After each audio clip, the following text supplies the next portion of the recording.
On the fence.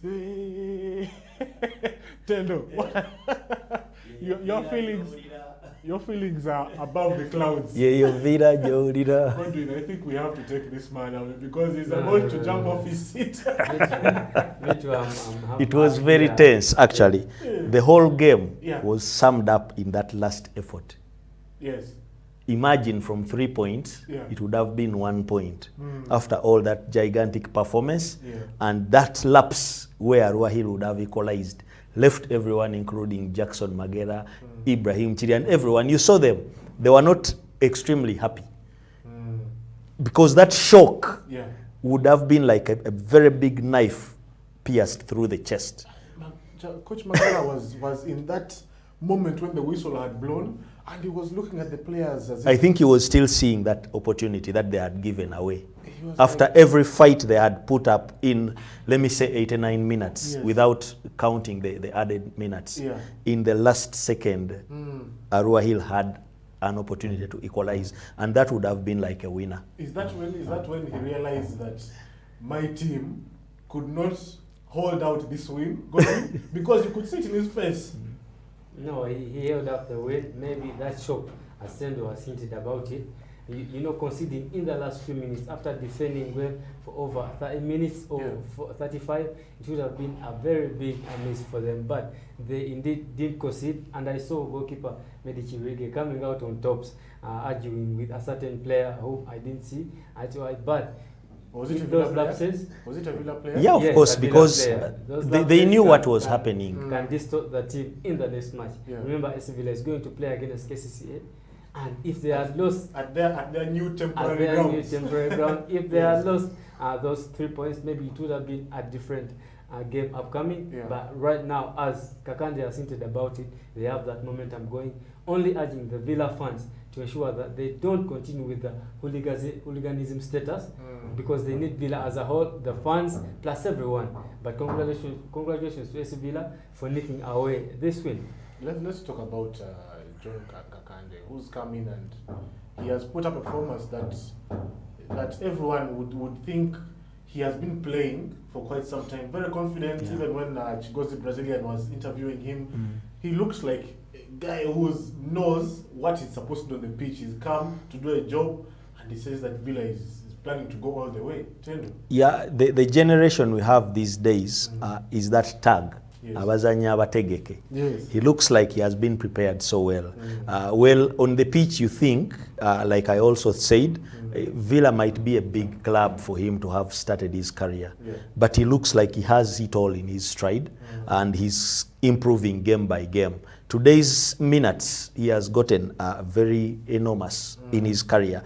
You wouldn't think he would last that much. And he was running from start to finish, and buoyed by the presence of Umar Lutalo, of course, and then the eventual substitution and introduction of Nsereko. You would see that he has now players he can look at and is like, if this one can play, why not me?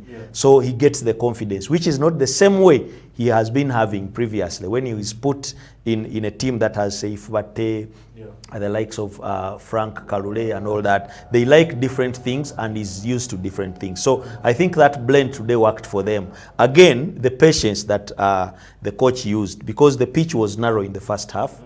It still stayed narrow in the opening minutes, but he tried now to widen it by letting the players play off the wings. And you saw the moment they stretched ARUA Hills, it was there for the taking. Every chance that comes out through the wings is harder for ARUA Hills, despite the fact that you see they have height advantage. But when the chances come from the end, it's harder because the fullbacks today were off. Without Atendere, the reserve fullback Okelo had a rough day. And then this side, Matov gets a red card with that penalty. Was it a clear red card for you? Yeah, it was, because the shot was goal bound. And that is a red card. But it was not deliberate handball. Only that the hand was off the body. Was it a red card? Yeah. A red card for you? The referee was spot on in that moment. Sharif Bate being denied a second goal, it would have been okay for him to get that goal. But regardless, Villa going on to win that game, it was collective team effort, as you saw from the start. They were working as a team tirelessly. The aggressive midfield of ARUA was nowhere to be seen, and also the penetrating passes or crosses were nowhere to be seen. And then they go on a collective work, as I spoke about in the halftime analysis, that if they get those players playing together near themselves, maybe they will get those moments that they earn for. Yeah. And then that's what they did in the second half, just playing that neat football. And as Tendo has hinted about it, bringing in Sereko gave them a new lease of life, formerly at Pro Line, junior team, and also Vipers. You can see that what they are setting up with Philip Sozi at the helm, and also Jackson Magera with the technical ability of Ibrahim Chia. Villa is in a good stride, only to keep that momentum and for the fans to keep that discipline. Kakande has hinted about it, and I felt really touched by him, a young lad still at Uganda Matters, talking about such an incident. It's always the people like Medici Wirige, senior people, Kenneth Semakula, to talk about it. But if a young boy comes up and urges the fans to just keep that discipline and let the work be done on the pitch, then it must be sounded to every fan, because Villa on the pitch is doing well. 3 wins out of 6. That's a good run. Just to keep up the momentum. They are going to play KCC, and then ARUA Hills will be away to Gaddafi. It's going to be a tight one for Gaddafi, but for Villa, going into the next game, they are good to go. Yeah, and on the other side, the two Gaddafi Al-Hab and Gaddafi Kachanch, who came on, they haven't been sparkling this season, slightly off. What do you think is going wrong for them? Yeah, I think the whole shape for ARUA Hill twisted a little bit with the departure of Alfred Leku. The kind of game they were used to, spraying the passes to Leku and then letting him do everything as he waits for them to join. They don't have now that target man who holds up the ball. Actually now ARUA Hill would better benefit from the efforts like of Saif Batte, for instance, despite his height difference from Leku. But he has that hold up play that they could benefit from. Now the strikers they have are strikers who need the ball to run. Now these are midfielders who cannot run that extra.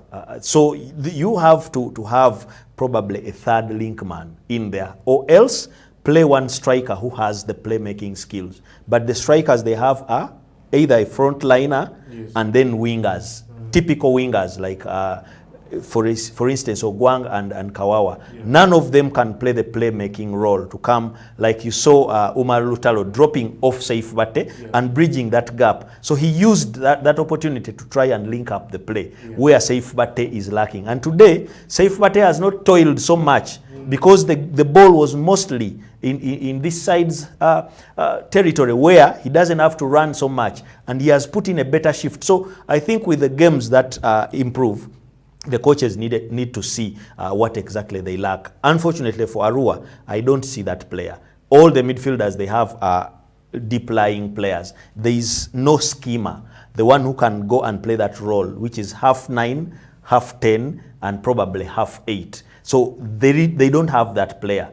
And Gaddafi Wahab doesn't seem to enjoy the privilege that his name has gotten him. So we saw him today playing as a deep 6, as a CDM. There was no need. You had many players playing deep here, and Sports Club Villa was playing in that role as well. So you needed to go to them and make them busy. Today, you would see Ivan Serubidi and Sekaja passing the ball to each other. It is not common there. And there was no threat in the final third in terms of Villa's defense because all of them were deep. So that gap remained for Umar Lutalo to execute. Even when you see Kafumbe coming in, he did not actually go to the wing. He went to that gap and he was spraying passes. If Kafumbe, for all we have known him, can actually spray, that means there was a gap there that Livingstone Mbabazi has to see. And the irony is, Mbabazi was the king of that gap. He could play as a deep-lying playmaker, but he was a king of that gap. So he needs to identify that player who can come and play there. And the earlier they do that, the better in games that are tight, like Gaddafi. Sports Club Villa 2 was tight because of the emotions around them and because of their ability to read the fact that they cannot create many chances. Like I told you, the goal would come from set piece. Today they surprised me. They almost scored a goal in open play had it not been for the handball. Actually, the penalty is not per se a set piece because the move was well crafted. Kakande Umaru Talo. Umaru Talo goes on the byline, beats Rashid Toa, crosses, it evades the goalkeeper. Seifu Bate gets it, controls, shoots in goal, and Richard Matovu removes the ball with his hand. So I think that was a move that you would think Sports Club Villa should have many of those to be able to kill off opponents. And that was a plus in this game. But otherwise, the other things were all tight and needed set pieces. Now, for Villa going forward, these dribbles have to be closer to the goal area, whereby you use the ingenuity of Serubiri in case you are fouled. But dribbling from that end, where the free kick cannot benefit the team, is also suicidal. You saw how Seif Bate was roughed up all that way. That is a free kick you can't win for a team because you don't benefit from it. You need to play all around the area where your best free kick takers can take. And that is what lacks also in Arua. Gaddafi Wahab can take free kicks, but nobody plays in areas to win them. So that is the disparity. We saw a couple of times where ARUA Hill had the ball in the outer spaces and they would bring a cross in and the chance would go wide. We even saw Rashid Toa in those positions. Why couldn't they take their chances today? Godwin? Maybe it was bad day for them as ARUA Hill, you know, as they wanted that win. Right now they have lost 3 games on a bounce, losing against URA, losing against Vipers. Right now at their home, losing against Villa, and they are going away. Maybe something needs to be done by them as the players, because Livingstone Babazi always does his work. You can look at the technical staff, there's Sizo Kuti, there's also coach. I refer to him as Coach Gaige, goalkeeping coach. He's a great goalkeeping coach. Say Shafiq, I think. Shafiq Senyonjo? Yeah, Senyonjo, because he was formerly at Masavu FC and then Super Cubs before. But you can see his technical staff. They are doing a great job. They have but also Borini. On the pitch, they are not doing what they need to do. Last season, they had Alfred Leku, and they didn't have that creative player taking them forward. But at least they had that momentum to get the goals going. Right now, the players who are on the pitch up front, Isaac Ogwang, Samuel Sekamate, and then Rashid Kawa. Rashid Kawa, a young lad. For him, he can be excusable because the shifts that he puts in are spot on. But Samuel Sekamate, everyone expected Samuel Sekamate after a brilliant season from Bright Stars to shine on to ARUA Hills. Even there were speculations linking him to KCCA, also Vipers, but he opted for Livingstone Babazi's side. So right now, where do you fit in that squad? You were bought in to score the goals. Don't do a lot of work. He has the ability in his left foot, take those shots. He had a free kick chance, but he shot it wide. And then the way he positions himself, that's the lacking part for ARUA Hill. Because if they can defend and then play well in the midfield, this last part is what Livingstone Babazi needs to work on. So is it the fact that Sekamate needs to do more work, or is it because they need a number 10 in that position? Actually, I was coming to that point. If need be, you must break the bank to get a typical number 9. Because number 10, they already have Gaddafi Wahab. He can drop off. But Gaddafi Wahab played as a number 6. He has the ability. Remember in Wachiso Giants, he used to play all the roles. From playing as a deep lying striker and then a dropping off number 10. And also Gaddafi Kachanchu, he can play as a central defensive midfielder. But he can play also as a link man. But they need that person who is going to score for them goals. Everything for them is spot on. You have Richard Wanyama in goal. Best goalkeeper last season, Rashid Toa in your backline, Richard Vuni, and then Richard Matovu was red carded. But that missing part, because their games have been lost to 1-0. Losing by 1-0 is not a big margin. At least if it was 4-0, you would have said the backline is doing poorly. But where are the strikers? Where is the attacking threat from your side? So that's a point that Livingstone Babazi needs to work on if he's to get the results at home and then away. That is homework for Livingstone Babazi. And moving forward, Jackson Magera, as well as what the club has faced in this time, 2 points minus. So today he has picked up 1 point, and now they are going to play their matches away from home, but they will be at a new home temporarily. What can Jackson Magera do to prepare his team for these coming matches? Because Ondo Paraka have faced it this season, and you can see the effect that the team has faced. Will Villa be able to manage that, with knowing that their fans come in huge numbers? We've even seen today at the Marifa Stadium. They are going to suffer 3 things. First of all, they are going to miss the money. that the fans bring, yes, they're going to miss the 12th player. You've seen, obviously, like I told you before, that Villa is one of the teams that can win or get a good result in ARUA, because I know for sure that they have more fans than any team in this country, even in ARUA. Yeah. And you saw it, you heard it, yes, even from the speech yeah, in the background. People were speaking in Lugbara, supporting Sports Club Villa. yes. So that they have. Now, without fans, they are going to be any other ordinary team. And that is suicidal for them. Then the third thing is they are going to suffer the disadvantage of having to reorganize. The same way Onduparaka is suffering, they have been dining and living in Kampala as close enough to Bombo, where is their home ground. So they have been home away from home. Yeah. Sports Club Villa, wherever they choose to play from, they might camp there, or they will suffer the inconvenience of trekking all the way to that place for all the games, yeah, and then again regrouping to go away. So that is the kind of disorganization something like that can do. Fortunately for them, they have the football on the ground. It's just a matter of time that they sort out the fans' issues. And once those issues are sorted, Sports Club Villa would still be up there to challenge for the title this season. How they are going to play without the fans still is about how the team is going to be managed by the gaffers. The experience will matter a lot of all the people on the team. And you saw the pressure they have now. 3 people had to be standing, yes, to give command, and the calm man, Jackson Magera, opted to sit down. Yes. Even the goalkeeping coach, Robert Mukasa, was overlapping, and it had to be the 4th official to calm them down. Yes. Now imagine how it's going to be even without fans. So it's going to be hectic, but that is what fate brings. Yes. There is no way you can reverse it, and it's the precedent was set.